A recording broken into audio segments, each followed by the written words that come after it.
ভাইয়েরা,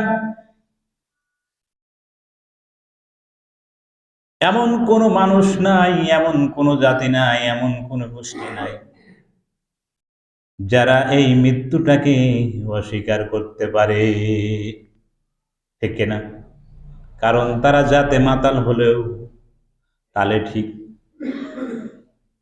এই মৃত্যুকে যদি অস্বীকার করে, কেউ মৃত্যুকে অস্বীকার করে পার হতে পারবে না।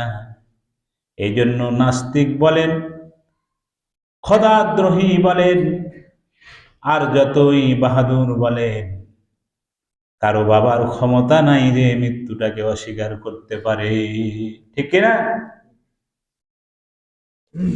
মৃত্যুটাকে অস্বীকার করার ক্ষমতা নেই।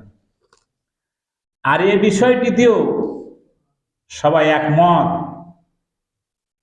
যে মৃত্যুর কোনো নির্ধারিত সময় নেই। আছে?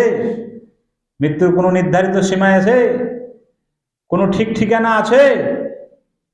কখন মরব কেউ বলতে পারবে? এমন কেউ আছে নাকি যে আমি আজ থেকে 1 সপ্তাহ পর মরব, 1 মাস পর মরব, 1 বছর পর মরব? আমার বন্ধুগণ, ভাইরা, কারো বলার সাহস নাই, ঠিক কিনা?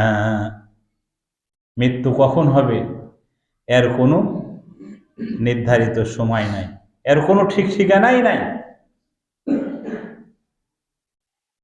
এখন বিজ্ঞানের চরম উৎকর্ষের যুগ, বিজ্ঞানের প্রযুক্তি এত উন্নত শিহরে যে বিজ্ঞান